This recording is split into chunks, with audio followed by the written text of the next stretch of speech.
Thank you. Sekarang kita lompat ke file nomor 3.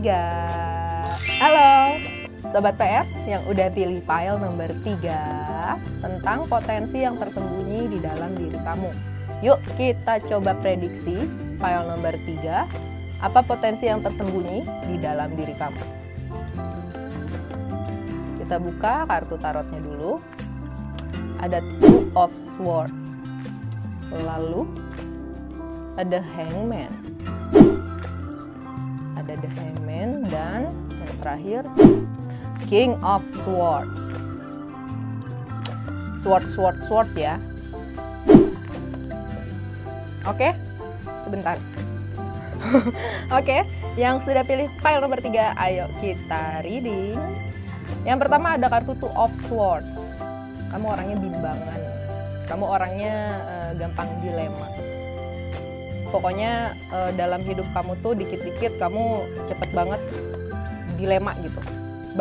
Terlalu banyak hal yang membuat kamu sulit untuk memilih gitu. Banyak hal-hal dilematis yang hadir di dalam hidup kamu yang ngebuat kamu tuh harus stuck dulu beberapa momen untuk merasakan, memikirkan, terus mempertimbangkan sesuatu sebelum kamu melangkah.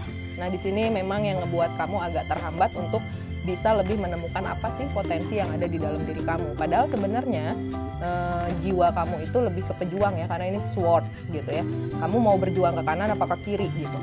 Sebenarnya itu menjadi sebuah dilematis buat kamu karena kamu tahu diri kamu tuh kalau udah mau ke kanan ya ke kanan aja gitu. Kamu akan berjuang di jalur itu. Kalau mau ke kiri ya ke kiri, kamu juga akan berjuang di jalur itu. Makanya kamu nggak bisa melangkah ngasal gitu buat diri kamu nih gitu. Jadinya kamu selalu butuh waktu di mana kamu harus berjuang ke kanan apa ke kiri, dan banyak juga kamu dihadirkan di kehidupan kamu itu adalah challenge-challenge yang ngebuat kamu sulit untuk memilih atau banyak pilihan-pilihan sulit di dalam hidup kamu. Jadinya tuh kebanyakan hal-hal yang ngebuat kamu tuh nggak bisa kayak milihnya tuh cepat gitu. Semuanya tuh masalahnya prinsip gitu. Terus di sini ada kartu The Hangman. The Hangman ini adalah kamu adalah orang yang esentrik. Kamu kalau melihat sesuatu ya, itu tuh beda sudut pandangnya dari orang lain. Kamu kalau melihat sesuatu itu tidak pernah mau menjudge lebih dulu, karena kamu bisa melihat point of view dari arah lain.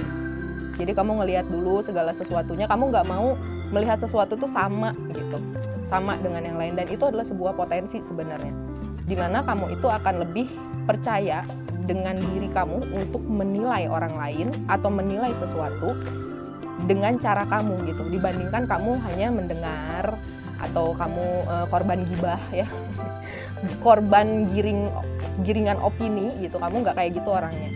Lebih baik kamu agak sakit ya, ngegantung diri kamu terbalik dulu gitu ya, tapi kamu bisa lebih puas menilai sesuatu. Kamu orangnya memang esentrik, beda gitu, lain daripada yang lain, limited edition beb gitu. Dan di sini terakhirnya ada King of Swords. Ya, kalau misalkan disebut dari potensi supranatural atau spiritual, bisa jadi kamu adalah seorang warrior ya, bukan warrior. Pusing kalau kayak gitu ya. Jadinya kalau warrior itu memang daya juangnya tinggi dan dia memang orangnya tidak mau ikut sama penilaian orang lain. Dia orangnya lebih baik dia menilai apapun itu sendiri, walaupun butuh waktu, walaupun dia harus berbeda dengan yang lain, dia nggak takut. Walaupun kadang awareness-nya ada, makanya itu yang sering buat dia gundah gulana atau gegana ya. Itu karena dia selalu melihat sesuatu itu, kok kata orang kayak begini sih, tapi kalau menurut saya dari sisi saya melihat itu nggak seperti orang lain gitu. Makanya dia butuh waktu untuk mencerna itu di Two of Swords-nya, karena dia itu seorang King of Swords, jadi kesatria lah. Jiwanya itu jiwa-jiwa berjuang, jiwa-jiwa yang memang kuat untuk menjalani segala sesuatu tuh dia penuh dedikasi ya. Jadinya kalau mau memutuskan sesuatu harus jelas dulu, itu itu adalah jiwa-jiwa atau potensi-potensi seorang pejuang.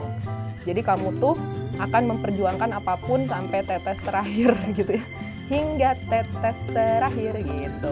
Ini adalah pokoknya kartu-kartu orang-orang warrior yang orang udah siap untuk ada di medan perang. Maksudnya dari kehidupan ya, bukan perang beneran gitu. Jadinya udah mau, dia orangnya senang sama challenge, dia orangnya senang sama tantangan. Jadi kalau misalkan hal-hal yang membawa dia ke arah-arah sesuatu yang menantang, dia akan tantang balik. Orangnya begitu. Jadi potensi dalam diri kamu adalah kamu orang yang memiliki intuisi yang tajam dengan daya juang yang tinggi. Jadi apapun itu tuh bisa dibawa ya ke pekerjaan, ke love life. Ya pejuang cinta bisa, pejuang rupiah bisa gitu. Pokoknya pejuang aja kamu. Gitu. Oke, sekarang kita akan ke oracles-nya. Ada travel. Lalu ada practice. Oke. Jelas ya, kalau pejuang itu pasti biasanya harus terjun ke lapangan, makanya traveling. Traveling itu artinya kamu juga nggak harus, bukan berarti healing, aduh mau ngomong nanti disensor lagi.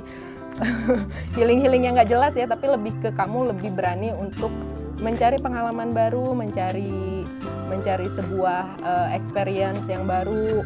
Pokoknya berpetualanglah di kehidupan kamu untuk memunculkan lagi sisi dari kesatria kamu gitu, sisi beraninya kamu, sisi daya juang kamu, orangnya loyal gitu ya, kesetiaan segala macam tuh ada di diri kamu. Travel itu jauh lebih kamu berani untuk memasuki hal-hal atau pengalaman-pengalaman yang lebih baru, harus lebih variatif pengalamannya, karena sebenarnya jiwa-jiwa yang begini tuh senang dengan hal-hal baru sih, senang apa ya, sotoy gitu. Sotoy aja masuk nyemplung dulu gitu, terus nanti dia naik lagi nyemplung lagi ke kanan ke kiri, pokoknya senang untuk berpetualang mencari hal baru. Tapi dia tidak pernah putus asa gitu, walaupun dia gagal ya udah dia naik, dia pindah lagi gitu, pindah zona lagi gitu. Karena di sini travelnya juga didampingin sama practice. Disitulah kamu akan berlatih untuk semakin mengasah potensi diri kamu. Orang-orang dengan daya juang tinggi itu meraih kesuksesan di bidang apapun juga bisa, karena mereka gigih orangnya, kayak nasi gitu, gigih. Ya nggak sih? Gitu. Jadinya kamu harus tetap ada pelatihan diri, itu sangat-sangat penting ya, untuk bisa membuat jiwa warriornya kamu itu semakin kuat. Jadinya kamu berjuang di hal love life, di sisi ekonomi, kesehatan, dan spiritual itu jauh lebih lancar karena kamu punya daya juang yang tinggi di hal-hal seperti itu. Oke, sekarang kita akan lihat pesan spirit guide. Kontrol. Kejarlah apa yang menurutmu pantas, namun lepaskanlah jika hal itu tak patut lagi untuk diperjuangkan. Ambil lagi kendalimu atas apa yang telah kau buang waktu hanya untuk hal yang tak berguna. Belajarlah dari sebuah kesalahan, jadikan ia guru terbaik. Oke. Di sini jadi jauh lebih diminta kamu juga jangan terlalu jangan terlalu kamu membuat diri kamu itu buang-buang waktu untuk ke hal-hal yang tidak berguna buat kamu gitu. Waktunya kamu lebih selektif lagi menerima apa yang pantas untuk kamu terima dan tidak. Kamu di sini karena memang, nah ini travelnya ini harus mulai lebih selektif atau mencari pengalamannya atau mencari lebih ke arah petualangannya gitu ya untuk diri kamu. Itu harus lebih selektif lagi biar kamu nggak buang-buang waktu. Jadinya harus nerima dulu banyak hal yang nggak berguna buat diri kamu. Tapi kamu jauh lebih belajar gitu dari setiap travel yang kamu lakukan atau setiap ujian praktek yang kamu lakukan gitu dalam hidup. Itu kamu langsung tahu gitu mana yang kedepannya bisa kamu ambil, mana yang kedepannya nggak usah kamu ambil lagi. Jadi kalau memang udah tahu itu salah, jangan pernah kamu mau nyemplung lagi ke situ. Lebih baik coba hal yang baru gitu ya. Terus juga yang ngebuat self love kamu lebih tinggi. Bagaimana kamu bisa menerima semuanya itu dengan kontrol, dengan self control yang baik gitu. Karena yang namanya jiwa-jiwa pejuang kayak begini nih, warrior kayak begini nih, biasanya seneng banget nabrak-nabrak. Jadi terlalu jiwanya tuh bagong banget gitu ya, jadi lurus aja gitu ya, semuanya ditabrak gitu, kayak banteng pokoknya, diseruduk semuanya. Cuman kan jadinya sayang gitu ya, kadang dia nyeruduk beton gitu, kadang dia nyeruduk apa gitu. Nah itu yang harus mulai dikontrol, self controlnya. Itu yang akan mempersingkat waktu kamu untuk bisa memaksimalkan potensi kamu dengan lebih efisien sebagai seorang pejuang. Oke? Oke, seperti itu file nomor 3. Untuk file nomor 3-nya aku minta love warna hijau. Ya, Love warna hijau, file nomor 3. Oke Sobat PR, itu dia file nomor 3 ya. Jangan lupa love warna hijaunya. Dan thank you udah nonton 7 kartu. Ketemu lagi di acara 7 kartu selanjutnya bersama saya Pratiwi Ramarta hanya di Pikiran Rakyat YouTube channel. Thank you.